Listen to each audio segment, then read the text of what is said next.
Hello. For today's video, tuturo ko kung paano gumamit ng multitester. Ayan.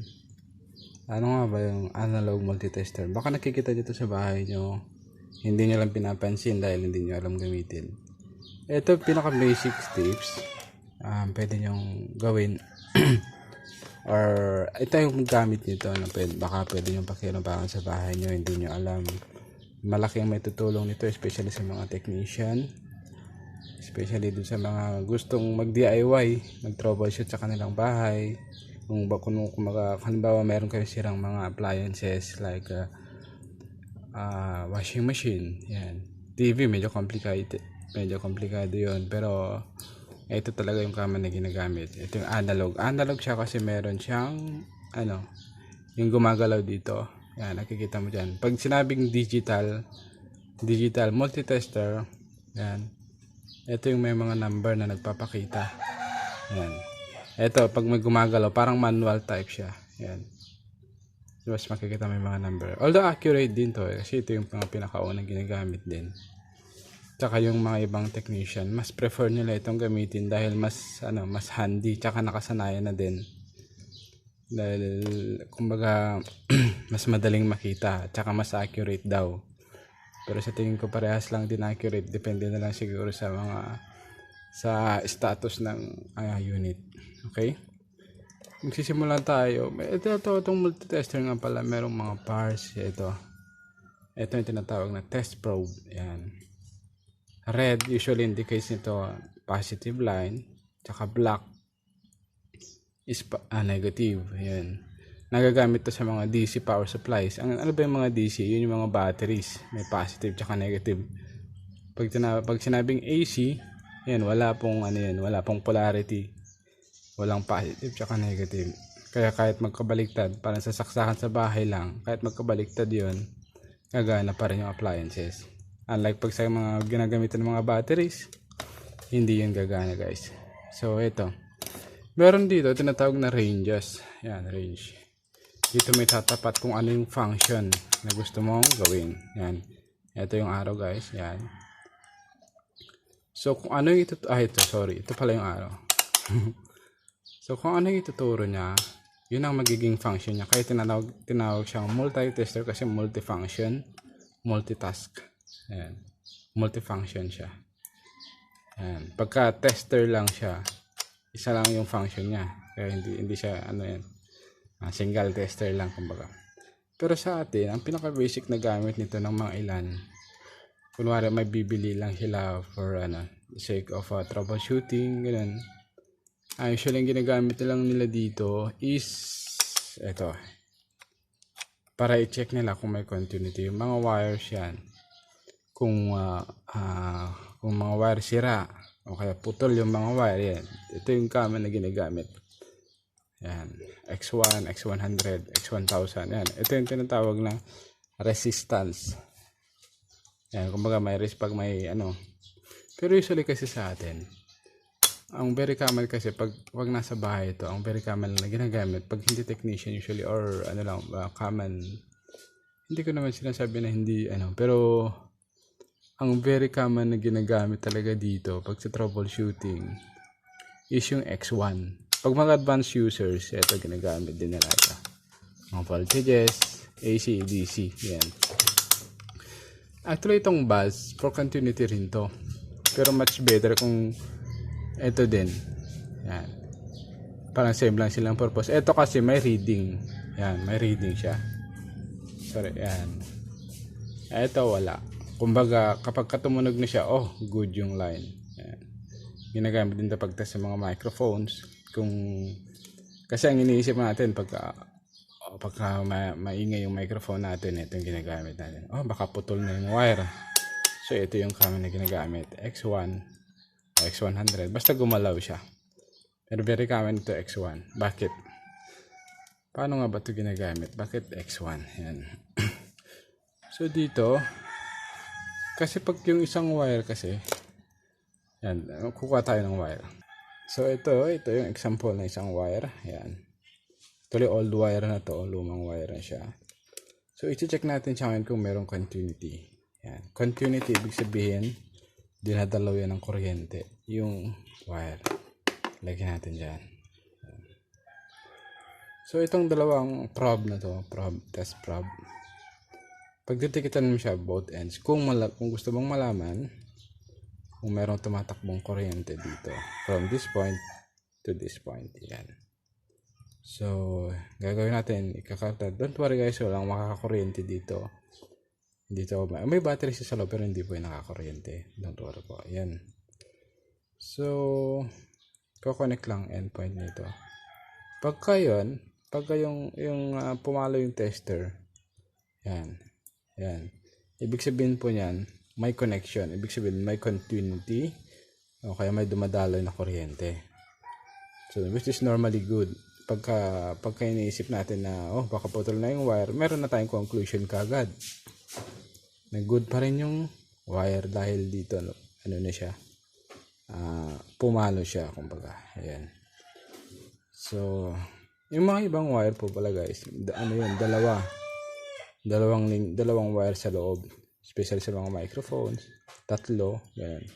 So, ititingnan natin yung wire kung anong kulay, kunwari violet, kukonect lang natin yung dalawang violet. Tsaka guys, ang normal pala dun sa loob, dapat hindi sila nagkakadikit yung mga iba't ibang wires dito. Yun din ang cause ng ground ng mga mics Pagka ganun. Pagka pinagdikit mo doon, dapat hindi sila nagdikit. Yan. May mga cases kasi na gano'n nasira yung mic. Nagdidikit sila. Kaya hindi tumutunog. Yan. Pero next video na siguro yan. So, ito yung unang gamit ng tester natin. Yung multi-tester natin. Pag-check kung yung wire ay putol o hindi. Especially kahit pag mahaba yung wire, usually ginagamit dito. Okay, next is kung bakit naman X100, X1000 yan. Yan yung ginagamit para sa mga resistors na may mga value, may mga mataas na resistance. Yan, para sa mga advanced users po yan. Pero pag sa mga basic users, ito lang ginagamit natin. Ito X1 usually. Nung nung nag-aaral pa lang kami, ang very common na nasa isip, nilalagay sa sentido. Sa sentido guys, tatawa nga kami dati kasi siyempre wala din kami alam. Nilalagay namin dito sa higher range, yan, X100. Tapos chine-check namin. Nilalagay namin sa sentido namin. Yan. Tapos natutuwa kami kapag gumalaw siya. Sira na yata yung range X100. Pag gumalaw ito, yan, natutuwa kami. Yan. Pero biro-biro lang naman yun guys. Okay. So, ito yung tinatawag na resistance. Yan. Next, dito naman tuturuan natin. Ito yung AC. Yan. AC guys. Ano ba yung tinatawag na AC? Alternating current. Yan. Dito yung chine-check natin kung may voltahe nga ba yung ano ba ang kaman natin sa mga outlet. Kunwari sinaksak mo yung isang appliances mo tapos hindi siya gumana. So basic, yung pinaka basic na titingnan natin, baka sira yung plug, di ba? O baka sira yung saksakan. So kung halimbawa inayos mo na yung plug and then ayaw pa rin, so magche-check tayo ngayon kung may lumalabas nga ba na kuryente sa ating outlet. Ayan. So gagawin natin guys, tatapat natin sa 250 in or 1,000. Wag po dito kasi masisira po yung tester natin. Okay, nasa 50 kasi ang normal na lumalabas sa mga saksakan natin guys is 220, 110 or 220 dito sa Pilipinas. Yan yung standard. So dapat mas mataas doon sa range. Yan. Kapag tines natin doon sa outlet mismo guys. Yan. Ayun, precaution lang guys, no? Pag nagano tayo sa natin, sa mga saksakan natin, mataas na voltahe po yung lumalabas. Nasa 220, tsaka mataas na ampere. So, pwedeng nakakamatay yun. Pero, for safety, ang dapat na paghawak po din nun is, ganito. Yan. Huwag dalawang kamay. Huwag ganyan paghawak nyo. Hindi po. Mali po yan. Kasi, pagka nagsabay kayong na kuryente, hindi nyo yun agad mabibitawan. Yan, kasi masishock yung dalawang kamay. Ang tendency kasi yan. Yan, ganyan po dapat. Tutusok natin dun sa outlet. Yan. Pero, just make sure na nakatapat po yung 250 range. Yan. Yan po. Or 1,000. Okay, dali nyo. 1,250. Sa 250, ayan. 250. Hanggang dito po yan. Naglalaro po yun dito. Kapag ka pumalo siya, so meaning, meron siyang tumatakbong kuryente. Meron siyang voltage.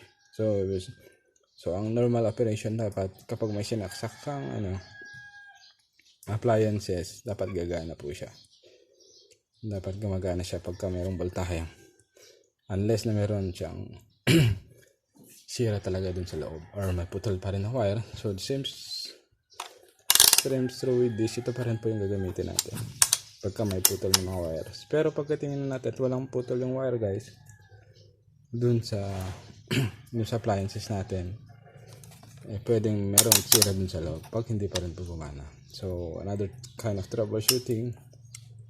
So ito lang yung pinaka basic natin na una natin chine-check. So dito naman po guys, ang gamit naman ito sa DC part naman yan, DC volts. Yung sa kanila AC volts, ito nga yung resistance. Yan.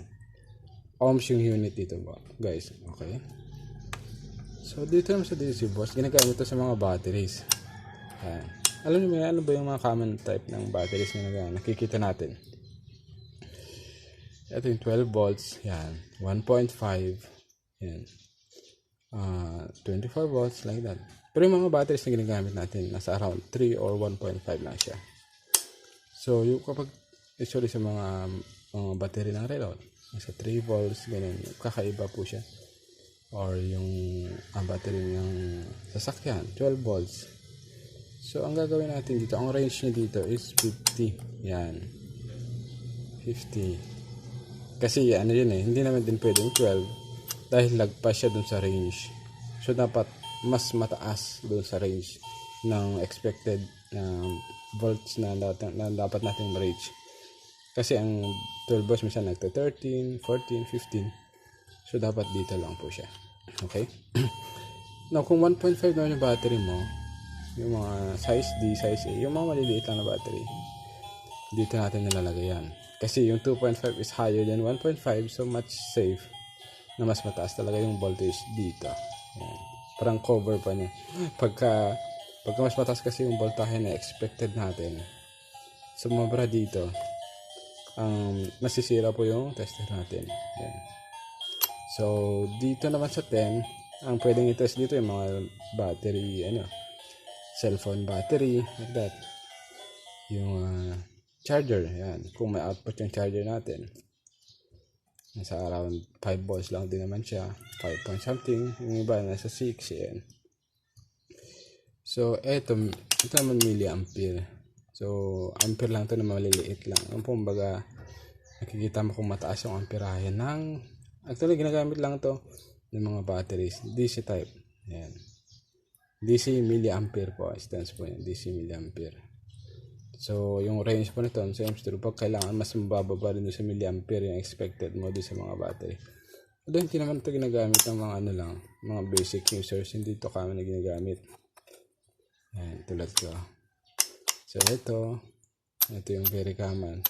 Sa mga batteries po, ito, DC volts. Yan, pa mga saksakan, mga AC volts. AC, example, yung mga saksakan natin sa bahay, 250.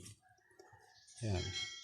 So, ano pa ba? Yung mga example na nasa AC, AC volts na kama na chinecheck. Yan. Mga inverters, yan.